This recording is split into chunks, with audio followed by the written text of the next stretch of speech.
ओम गणेशाय नमः। ओम नमः शिवाय। मैं निखिल ज्योतिष आचार्य आप सभी का मेरे चैनल पर पुनः स्वागत करता हूं। आशा करता हूं कि आप सभी स्वस्थ होंगे।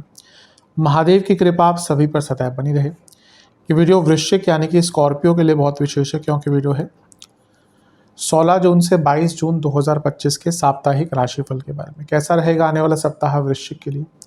जो मेरा साप्ताहिक राशिफल होता है वो प्रमुखतः चंद्रमा और उनकी गति पर आधारित होता है। चंद्रमा एक ऐसे विशेष ग्रह हैं जो बहुत तेज़ गति से भागते हैं और करीबन 2.25 से 2.5 दिन में अपनी राशि बदल लेते हैं। तो स्वाभाविक है कि पूरा हफ्ता जो कि 7 दिन का होता है उसमें चंद्रमा कई बार राशि बदलेंगे।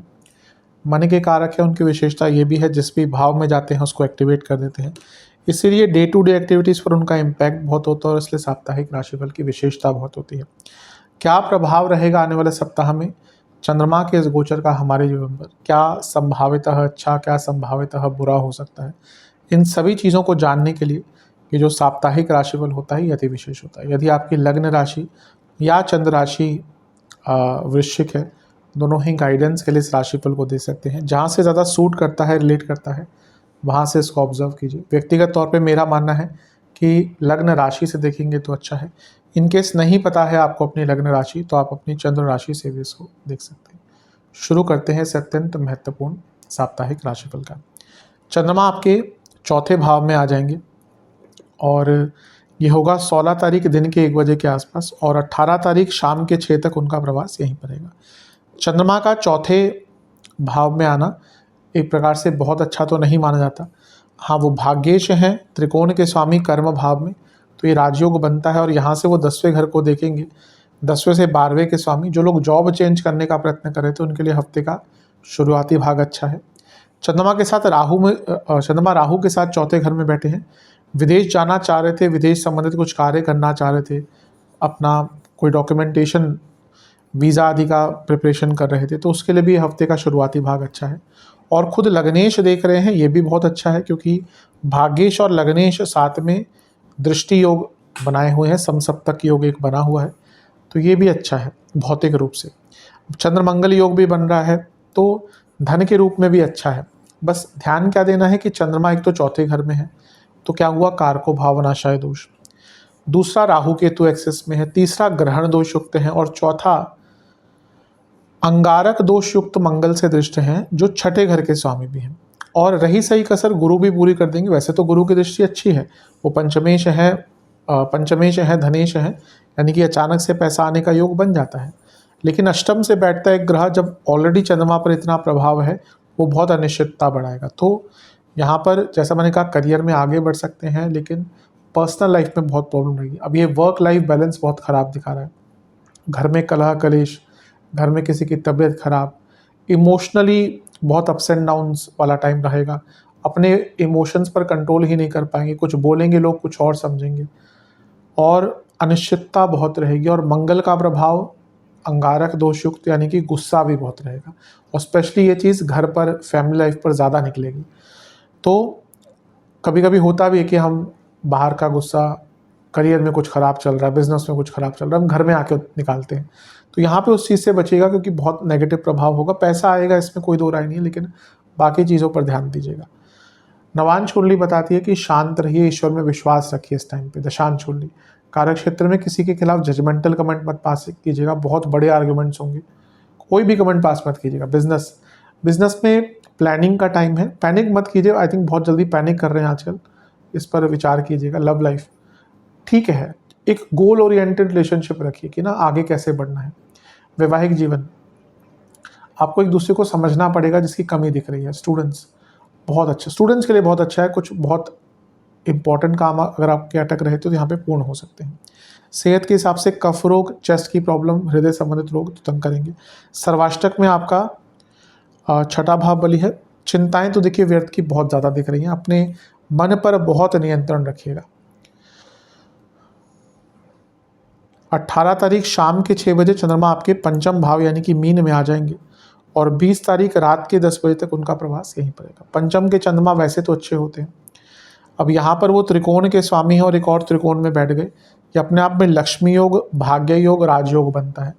और यहाँ पर वो एक केंद्र के स्वामी के साथ बैठे हैं, शनि के साथ, ये भी बहुत अच्छा है। 10वें से अष्टम में इतना स्ट्रॉन्ग योग बन रहा है, फिर से कहूँगा हफ्ते का मध्य भाग भी जॉब चेंज करने के लिए अच्छा है।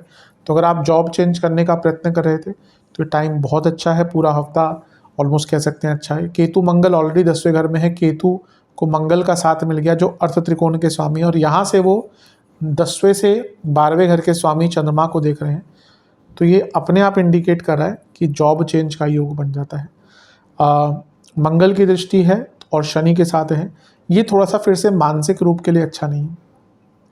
चंद्रमा शनि के साथ विषय योग बनता है तो ये उदासीनता, नेगेटिव थॉट, और मंगल का प्रभाव एग्रेशन, तो ये जब सारी चीज़ें मिल जाती हैं और पंचम भाव में होता है तो ये मतलब कि इतना ओवर थिंकिंग, इतना नेगेटिव थिंकिंग, छोटी छोटी बातों पर एग्रेशन, ये बहुत रहेगा। तो थोड़ा सा इस पर ध्यान दीजिएगा। अदरवाइज़ देखा जाए तो ये हफ्ते का मध्य भाग पहले भाग से थोड़ा सा अच्छा रहेगा। गुरु से केंद्र में है तो गजकेसरी योग बन रहा है, तो चीज़ों को ठीक करने का मौका भी मिलेगा। बस शांत रहेगा, एकाग्रचित रहिएगा, किसी की बातों पर बहुत ज़्यादा ध्यान मत दीजिएगा और किसी की बातों से अफेक्टेड मत होइएगा। ये वैसा टाइम है, किसी ने कुछ बोल दिया, भले ही वो आपके संदर्भ में ना हो, भले ही आपसे लेट ना करता हो, आप उसको सोचकर बहुत परेशान हो जाएंगे। नवांश कुंडली बताती है कि कुछ बड़ा डिसीजन मत लीजिएगा। दशांश कुंडली कार्य क्षेत्र में अगर कुछ बड़ा करने जा रहे हैं, जॉब चेंज करने जा रहे हैं, तो गिव अप मत कीजिए, आगे बढ़ते रहिए।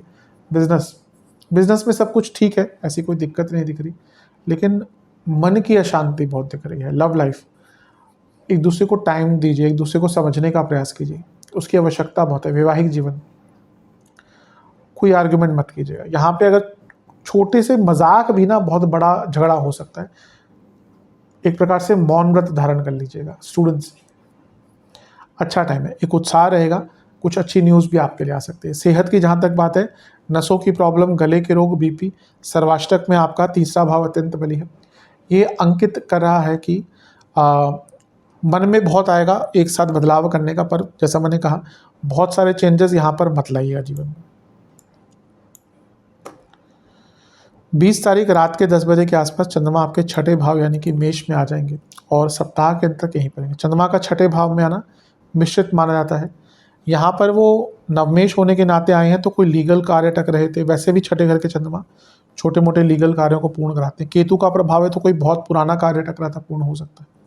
यहाँ पर चंद्रमा और शुक्र साथ में है जो महालक्ष्मी योग बनता है, और जो शुक्र है वो विपरीत राजयोग बना रहे हैं। तो भाग्यस्थान और 12वें घर के स्वामी जब विपरीत राजयोग युक्त शुक्र चंद्रमा के साथ होंगे तो विदेश का कोई कार्य अटका पूर्ण होगा, कोई पैसा अटक रहा था वो वापस आएगा, कार्य क्षेत्र में कुछ दुविधाएं चल रही थी वो ठीक होंगी, और जीवन में कई जो स्ट्रगल्स हैं उनसे निकलने का मौका मिलेगा। हफ्ते का जो शुरुआती और मध्य भाग है ये काफ़ी कष्टकारी रहेगा। खैर चंद्रमा छठे घर के भी थोड़ी सी व्यर्थ की चिंताएं करवाती है, लेकिन पहले क्योंकि इतना सारा प्रभावता वैसा नहीं होगा। हाँ, केतु की दृष्टि है तो पुरानी सोच या पुरानी चीज़ों में बहुत ज़्यादा मत जाइएगा, वो आपको तंग करेगा। चंद्रमा छठे घर में है शुक्र के साथ, ये ऑलरेडी मैरिड लाइफ के लिए शुक्र का छठे घर में होना अच्छा नहीं होता। यहाँ पे बहुत प्रॉब्लम्स आ सकती हैं अचानक से। बस एक चीज़ का ध्यान देना है कि ऑफिस पॉलिटिक्स बहुत रहेगी, तो उससे बच के रहिएगा। काम अच्छा करेंगे, प्रोडक्टिविटी बहुत अच्छी दिख रही है, लेकिन ऑफिस पॉलिटिक्स तंग करेगी। नवांश कुंडली बता रही है कि कंपैरिजंस मत कीजिएगा इस टाइम पे कि उसके पास ये है मेरे पास ये नहीं है, वो तंग करेगा आपको। दशांश कुंडली, कार्य क्षेत्र में आर्ग्यूमेंट बिल्कुल मत कीजिएगा, बिल्कुल किसी से कॉन्फ्लिक्ट मत कीजिएगा। बिजनेस में खर्चे देखिए बहुत रहेंगे, लेकिन आप चिंता बहुत कर रहे हैं। आई थिंक चिंता से ज़्यादा इंपॉर्टेंट है प्रैक्टिकल एग्जीक्यूशन ऑफ वर्क, उस पर फोकस कीजिए। लव लाइफ ठीक है, लेकिन ट्रस्ट इश्यूज बहुत दिख रहे हैं। वैवाहिक जीवन अच्छा टाइम नहीं है, बहुत प्रॉब्लम्स हो सकती हैं। स्टूडेंट्स, अगर कहीं बंद गए हैं, कुछ समझ नहीं आ रहा, कभी कभी अच्छा होता है कि एक ब्रेक लेकर एक नई स्टार्ट किया जाए। कभी कभी हमारे मोबाइल काम नहीं कर रहे होते, लैपटॉप पीसी काम नहीं कर रहे होते, तो हम क्या करते हैं उसको बंद करते हैं, थोड़ी देर फिर रीस्टार्ट करते हैं, तो देखते हैं कई बार कई प्रॉब्लम अपने आप सॉल्व हो जाती है। वैसे ही जीवन में कभी कभी बहुत हम कॉम्प्लेक्स सिचुएशन में फंस जाते हैं। एक ब्रेक लीजिए अगर संभव है और एक नई स्टार्ट कीजिए, तभी आगे बढ़ पाएंगे। सेहत के दृष्टिकोण से पेट की प्रॉब्लम, डायबिटीज़ आदि है दिक्कत बढ़ेगी, आंखों के रोग तंग करेंगे। सर्वाष्टक में आपका छठा भाव अत्यंत बली है जो अंकित कर रहा है कि अब किसी पर भी विश्वास, अपने हो या पराए, किसी पर भी यहाँ पर विश्वास नहीं करना। उपाय के स्वरूप में ओम राम दूताय नमः मंत्र का 21 बार जाप करके बजरंग बली को लड्डुओं का भोग लगाएं। आशा करता हूँ वीडियो काम आएगी। चैनल पर नए हैं सब्सक्राइब कीजिए, वीडियो को लाइक कीजिए। मिलता हूँ अगली वीडियो में, तब तक के लिए ओम नमः शिवाय।